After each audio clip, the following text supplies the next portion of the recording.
પ્રભુ ઈસુના જીવંત અને પવિત્ર ત્રિએક નામમાં વાલા ભાઈઓ અને બહેનો, આપ સર્વને લોગોસ બાઇબલ સ્ટડી તરફથી હું પ્રેમી સલામ પાઠવું છું.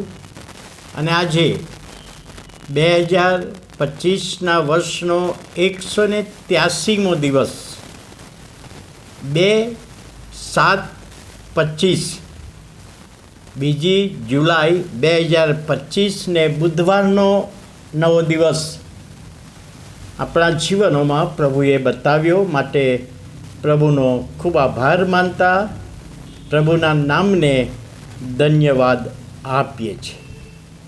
ઈર્ષાનું પાપ, ગલાતીનો પત્ર તેનો 5મો અધ્યાય અને 19મી કલમ, દેહના કામ તો ખુલ્લા છે અને એમાં ઈર્ષા અને અદેખાઈનું પાપ પાઉલ પ્રેરિત ત્યાં લખે છે.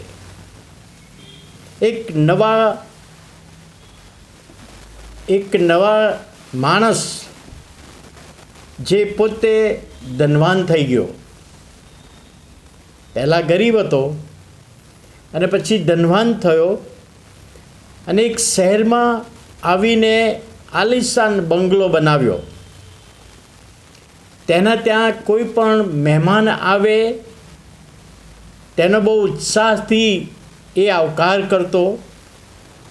બંગલો બતાવવાને માટે ઘણા બધાને જમવા માટે આમંત્રણ આપતો. બંગલાની બહાર જે કંઈ સુંદર બગીચો હતો એ બધું એ બતાવતો અને પોતાની પાસે આવું મોટું મકાન બંગલાના રૂપમાં છે એવું બતાવીને અભિમાન કરતો. આ બંગલામાં આવ્યા પછી 3 વર્ષ પછી એનો ઉત્સાહ ઓછો થઈ ગયો. હવે એના ત્યાં લોકો મળવા આવે ત્યારે એને ગમતું પણ નહોતું. હવે મારે ત્યાં કોઈ ના આવે તો સારું એવું એનો વિચાર થતો હતો. અને મનમાં ને મનમાં આ માણસ દુઃખી રહેતો. મનમાં એને દુઃખ થયા કરતું. એક વખતે એમના અંગત મિત્ર એમને મળવા માટે આવ્યા અને કહ્યું કે કેટલાય સમયથી હું તમને દુઃખી જોઉં છું, નિરાશ જોઉં છું. તમારા હૃદયમાં કંઈક બાબત બની હોય એવું મને લાગે છે. પહેલાં જેવો ઉત્સાહ તમારા ઘરમાં બંગલામાં તમને નથી. લોકોની સાથે પહેલાં જેવી વાત તમે કરતા નથી. શું પ્રશ્ન છે? અને એ વખતે એ ધનવાન માણસે કહ્યું, ના ના, મારે કોઈ પ્રશ્ન નથી. ત્યારે મિત્રએ બહુ આગ્રહ કર્યો. ત્યારે એમણે જણાવ્યું, મારો પ્રશ્ન એ જ છે, મારું દુઃખ એ છે, મારી વેદના એ છે કે મારી સામે પેલા માણસે મારા કરતાં 2 માળનું મોટું મકાન બનાવ્યું. મારું 3 માળનું છે અને એનું 5 માળનું મકાન બનાવ્યું. લોકો મારા ઘરે આવે તો પહેલો પ્રશ્ન પૂછે કે પેલું કોનું મકાન છે? એટલે મારે કહેવું પડે છે કે પેલું અમારા પડોશીનું મકાન છે, ફલાણા એમનું નામ છે. ત્યારે આવનાર કહે છે કે સરસ મકાન બનાવ્યું છે, તમારા કરતાં પણ મોટું છે.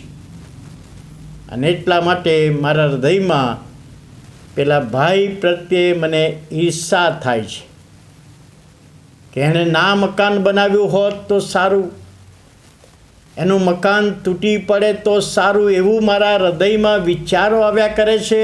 અને માટે હું દુઃખી થઉં છું.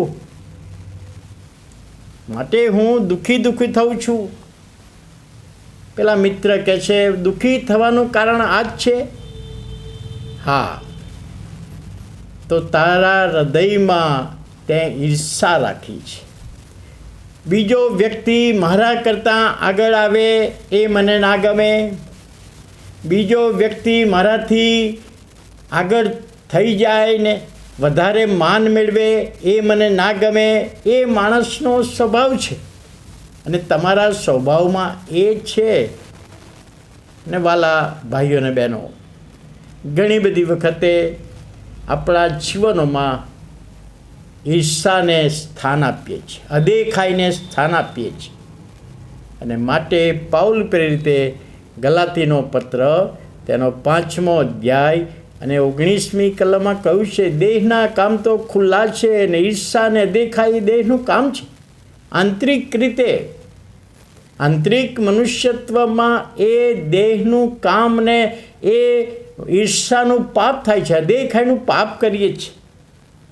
ત્યારે પ્રભુ આપણને એવા પાપથી દૂર રાખે, એવા પાપમાં ન પડીએ એ માટે આજનું વચન આપણા જીવનને માટે પ્રભુ સર્વ રીતે આશીર્વાદિત કરે.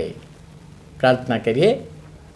વાલા પ્રભુ, આભાર માનતા, સ્તુતિ કરતા તમારા નામને ધન્યવાદ આપીએ છીએ.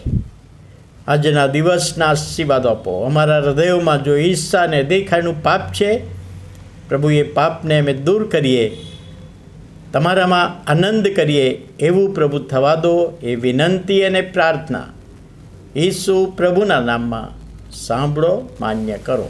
આમેન.